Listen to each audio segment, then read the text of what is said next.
छुआ मुझे। क्या हो गया तुम्हें बिजली? ये मुन्नी बाई कौन है जिसके पास तुम लाल जोड़ा लेकर गए थे? वो मुन्नी बाई जिसका तुम जिक्र कर रही हो, वहां मैं गया जरूर था, लेकिन अपनी मर्जी से नहीं, मजबूरी से। अपनी अय्याशी को मजबूरी का नाम ना दो। ये क्यों नहीं कहते कि तुम्हारा दिल मुझसे भर गया था, इसलिए तुम मुन्नी बाई के पास गए थे? ये झूठ है बिजली। मैंने प्यार किया तो सिर्फ तुमसे किया है। मेरी जिंदगी के हर पन्ने पर तुम्हारा नाम लिखा है। मैं जाता रहा हूं बिजली, धर्म की रस्सी से बंधा वहां जाता रहा हूं। एक बड़े घर की औरत जिसे मैं मां कहता हूं, उस मां का अपना बेटा मुन्नी बाई के प्यार में होशो हवास खो बैठा था। उसे बाजार से घर लाने के लिए मुझे मुन्नी बाई से प्यार का नाटक करना पड़ा। मैं ये कैसे मान लूं कि जो तुमने उसके साथ किया वो नाटक था, और जो मेरे साथ कर रहे हो वो नाटक नहीं है?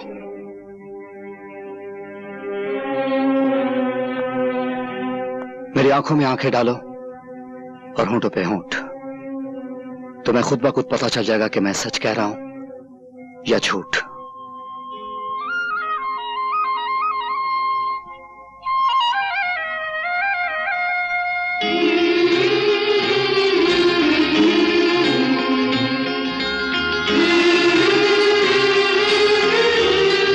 वो झूठ था, ये सच है।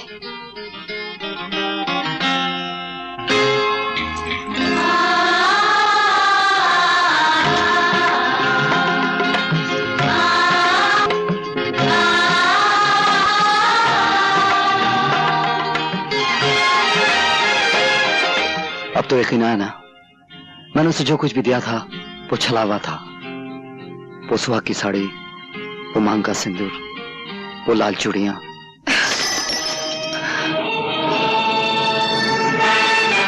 ये लो अपनी लाल चूड़ियां और पहना दो उस छिनाल को जिसे तुम अपने गले लगा रहे हो। दुनिया के तमाम जानवर अपने बच्चों की परवरिश अपने दूध से करते हैं, सिर्फ नागिन अपने पिल्लों को अपने जहर से पालती है। और फिर मैं तो वो नागिन हूं जिसने सदियों से और नस्लों से सिर्फ जहर ही पिया है। मैं तुम्हें फिर मिलूंगी, और जब मिलूंगी तो वो सारा जहर एक साथ तुम्हारे मुंह पर उलट दूंगी।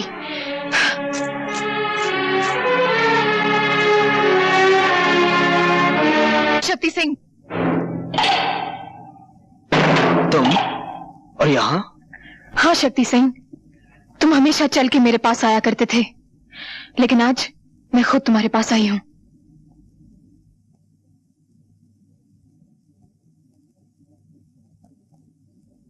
प्यासा पहले कुएं के पास आया करता था, आज कुआं चल के प्यासे के पास आया है। मेरी प्यास तो सिर्फ तुमसे शादी करने से है, तुम्हें अपना बनाने से है, तुम्हारी मांग में सिंदूर भरने से है। मिलन ऐसा होगा हमारा जैसे सारंगी और तबले का होता है।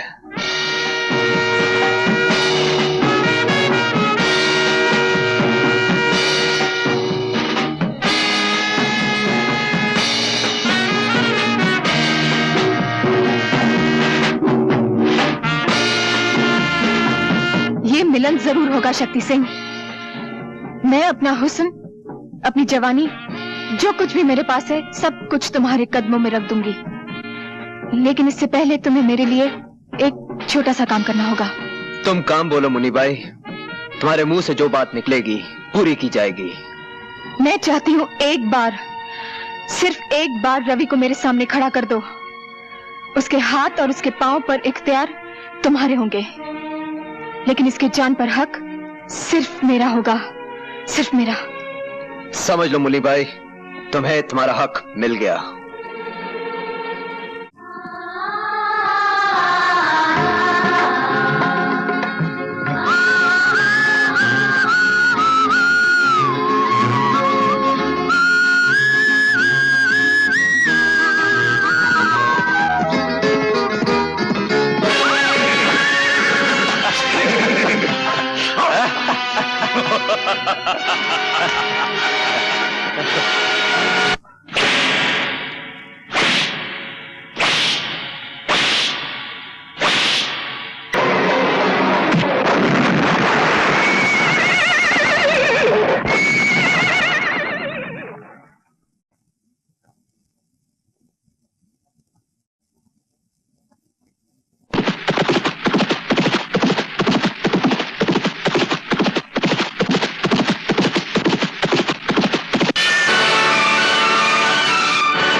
गॉड, अपने रहमत के फरिश्तों को हुक्म दो कि वो रवि के सिरहाने खड़ी हुई उसकी मौत को उसे छूने की इजाजत न दे। बरसों पहले जो कहानी इस अस्पताल में शुरू हुई थी वो ऐसे अस्पताल में खत्म न हो। कौन सी कहानी माँ? एक औरत की कहानी जिसकी शादी नहीं हुई थी और वो माँ बनने वाली थी। एक बच्चे की कहानी जिसे उसने जन्म दिया और उसे कह दिया गया कि उसका बेटा मरा हुआ पैदा हुआ है। रवि वही बच्चा है जिसकी जिंदगी मैं आज अपने गॉड से मांग रही हूँ। मगर उसकी माँ कहाँ है? ठाकुर प्रेम सिंह की पत्नी सावित्री ही रवि की माँ है। किसकी मंगल कामना करने जा रही हैं आप? मैंने पूछा, किस पति की मंगल कामना करने जा रही हैं आप? कौन हो तुम? यहाँ किस लिए आई हो? हूँ तो एक कोठे वाली और नाम है मुन्नी बाई, लेकिन मैं भी आपकी तरह घरवाली बनना चाहती हूँ। इसीलिए आज करवा चौथ के दिन आपके दरवाजे पर 2 चुटकियां सिंदूर की मांगने आई हूँ। अपने पाँव में बंधे हुए घुंघरू को देखो और फिर मेरे मंदिर जैसे घर पर नजर करो जहाँ तुम इस वक्त खड़ी हो। आप भी अपने गले में पड़े हुए खानदानी 9 लखे हार को देखिए जो आपके बेटे राजेश ने एक दिन मेरे गले में डाला था, और फिर इस सुहाग के जोड़े पर नजर डालिए जो आपका दूसरा बेटा रवि खुद मेरे पास लेकर आया था। मैं आपके पास आज इसलिए आई हूँ कि आप अपने दोनों बेटों की शादी मुझसे करा दें। विश्वास रखिए, मैं उन दोनों की जिंदगी स्वर्ग बना दूंगी। चुप हो जाओ, शर्म नहीं आती तुम्हें ऐसी बातें करते हुए? मुझ जैसी बहू को 2 शादियां करने में शर्म कैसी, जब आप जैसी सास को शर्म नहीं आई एक शादी के बाद दूसरी शादी करते हुए? क्या बकवास कर रही हो? थोड़ा सा दिमाग पर जोर डालिए और याद कीजिए, एक विजय नाम का शूरवीर आपकी जिंदगी में आया था। ये झूठ है। तुमने और विजय ने चुपचाप शादी कर ली थी, क्या ये भी झूठ है? तुम्हारी एक औलाद भी हुई थी, क्या ये भी झूठ है? जिसे डॉक्टर और तुम्हारे बाप ने मरा हुआ करार दिया था, क्या ये भी झूठ है? क्या चाहिए तुम्हें? सबसे पहले मुझे ये खानदानी 9 लखा हार चाहिए जो अब भी आपके गले की शोभा बना हुआ है, और फिर वो तमाम जेवर चाहिए जो आपने अपने आने वाली बहुओं के लिए तिजोरी में बंद कर रखे हैं। खबरदार मुन्नी बाई, अगर इस हार को हाथ लगाने की कोशिश की तो तुम्हारे हाथ काट दूंगा। जिनके घर शीशे के होते हैं वो दूसरों के घरों पर पत्थर नहीं फेंकते ठाकुर साहब। अगर हाथ काटने ही है तो अपनी बीवी के काटिए जिसने आपकी नाक कटा रखी है, जिसने आपको धोखा दिया है। निकल जाओ यहाँ से।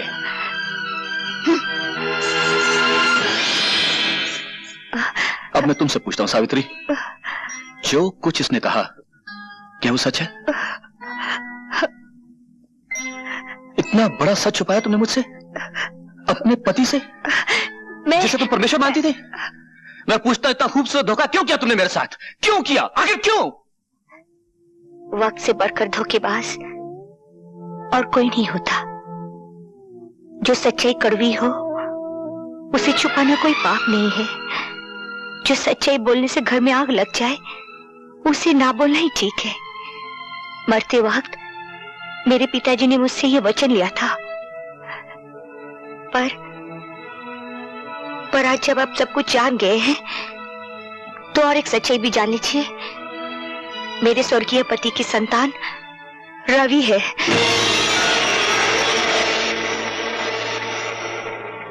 पर मैं आपके चरणों की सौगंध खाकर कहती हूँ, ये जानती हुई कि रवि मेरा बेटा है, मैंने उसे आज तक बेटा कहकर पुकारा नहीं। माँ के सामने बेटा हो और माँ उसे गले से ना लगाए, ये कोई छोटी बात नहीं है। बड़े बड़े कारनामे हैं तुम्हारे, छोटा काम तो तुमने कभी किया ही नहीं ना। मेरे बेटे राजेश को जानबूझकर इतना प्यार दिया कि वो गलत रास्ते पे चला जाए। ममता का नाटक करके जहर दिया तुमने उसे, और एक माँ होकर धीरे धीरे उसे गुनहगार बना दिया, और फिर अपने असली बेटे को एक देवता के रूप में मेरे सामने पेश कर दिया। ये सच नहीं है। मैं जिंदा नहीं छोड़ूंगा तुम्हें। बाबूजी,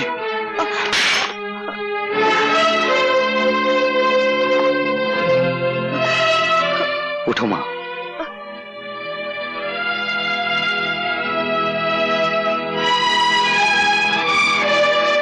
भगवान की निगाहों के सामने कोई गिरा हुआ नहीं होता। बाबूजी, पहाड़ से फेंका हुआ आदमी शायद बच जाए, लेकिन नजरों से गिरा हुआ आदमी कभी नहीं बचता।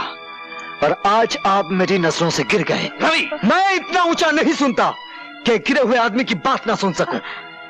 मेरी मां कितनी महान है, आपकी मर्यादा रखने के लिए इसने कितना बड़ा त्याग किया है। कोई मां अपने बच्चे से दूर नहीं रह सकती, लेकिन मेरी मां ने वो करके दिखाया है कि सारी नारी जाति को गर्व होना चाहिए। नीच कमीने मेरे ही टुकड़ों पर पलता और मुझसे सवाल लड़ाता है। अगर तूने जलील औरत की हिफाजत करनी बाबूजी, अभी तक इस हाथ ने आपको बचाने की कोशिश की है, क्योंकि वो मेरा परम धर्म था। लेकिन मां पर अगर किसी ने हाथ उठाया तो यह हाथ मां के बेटे का फौलादी हाथ बन जाएगा, और मां की हिफाजत करना मेरा परम धर्म होगा। चलो मां। नहीं रवि, मैं इन्हें छोड़कर कहीं नहीं जाऊंगी।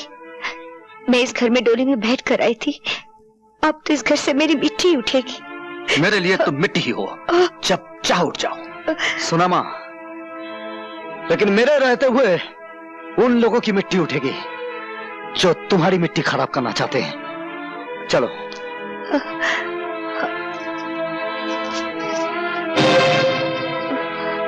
क्षमा और दया का दान तुम्हें इन दरवाजों से नहीं मिलेगा मां। इस खानदान की तो यह रस्म है कि जख्मों पर मरहम ना लगाया जाए, पहले उन पर नशा चलाया जाए, बाद में नमक छिड़का जाए। आओ आओ।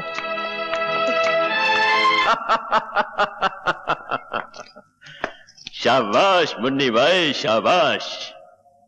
बरसों के बाद आज वो दिन आ गया है बेटे, जिसका हमें इंतजार था। लोहे की वो दीवार चकनाचूर हो गई है जो आज तक प्रेम सिंह को मुझसे बचाती रही। आज हम सबको अपना अपना हिसाब चुकता करना है। तुम्हें अपना हक मांगना है अपने बाप से, मुन्नी बाई को अपने घायल प्यार की कीमत मांगनी है रवि से, और शक्ति सिंह को अपने मोहब्बत की खातिर अपनी जान की बाजी लगानी है, और मुझे अपनी नफरत की आग ठंडी करने के लिए प्रेम सिंह का खून पीना है। और राजेश, आओ मेरे साथ, हम दोनों की मंजिल एक है। और तुम शक्ति सिंह मेरे साथ आओ। अगर तुमने रवि का किस्सा तमाम कर दिया तो मेरे तमाम इनकार तुम्हारे सामने हथियार डाल देंगे।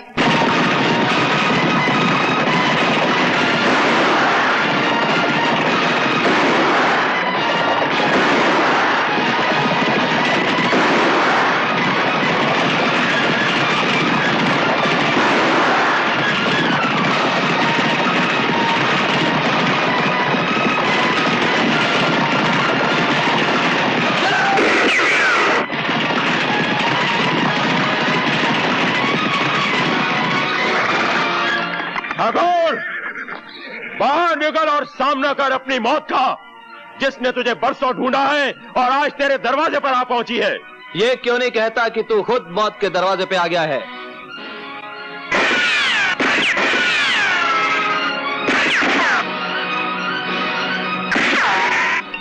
राजेश, हवेली के अंदर से सिर्फ एक बंदूक आग उगल रही है।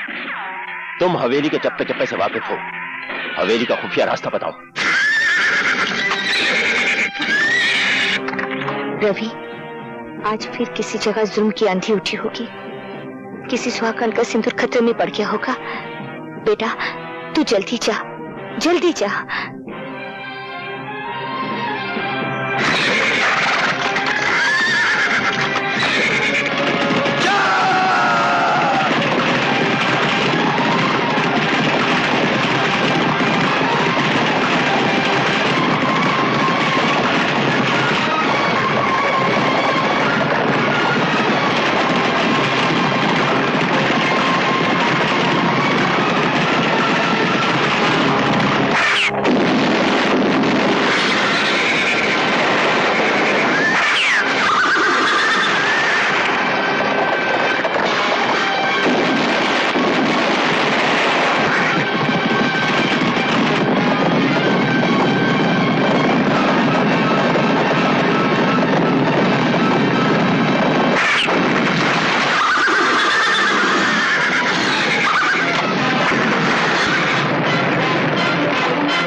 पानी पानी पानी।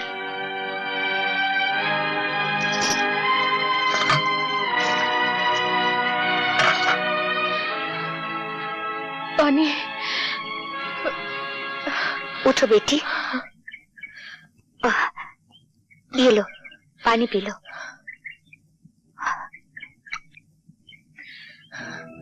आपने मुझे बेटी कहा? और क्या कहती बेटी? लोगों ने मुझे सैकड़ों नामों से पुकारा है। किसी ने वैश्या कहा, रंडी कहा और कोठे वाली कहा है, लेकिन आज तक इतने प्यार से किसी ने मुझे बेटी नहीं कहा।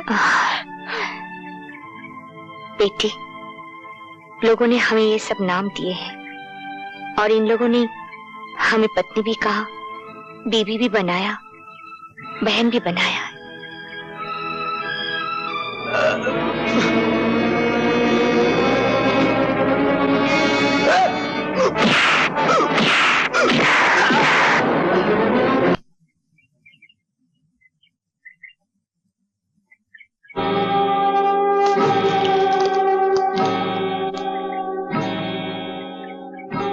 ठाकुर,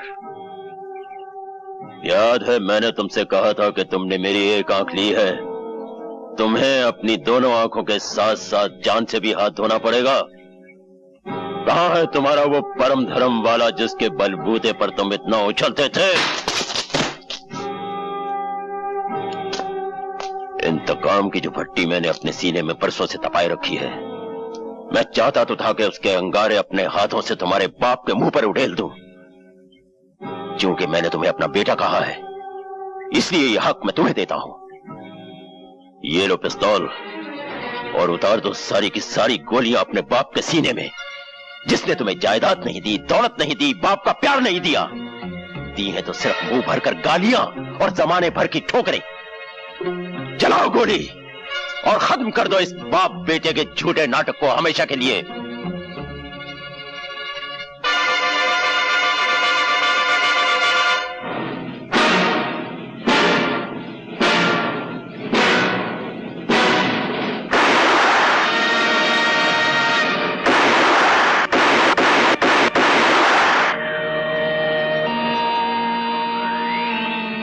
तुम्हारे हाथ क्यों कांप गए?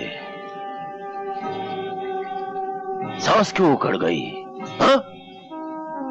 ओह, समझा।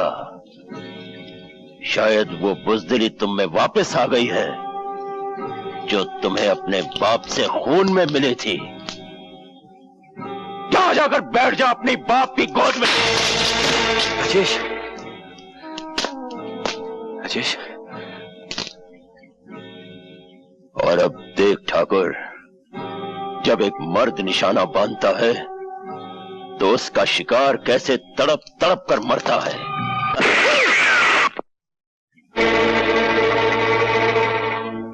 एक आंख के अंधे, अपने दोनों कानों से सुन, यह तेरी तीसरी और आखिरी गलती है। अब की बार मैं तुझे माफ नहीं करूंगा। अपने कुत्तों से कह दे अपने बंदूकें फेंक दे, वरना एक गोली तेरे सीने में उतार दूंगा। बंदूकें फेंक दो।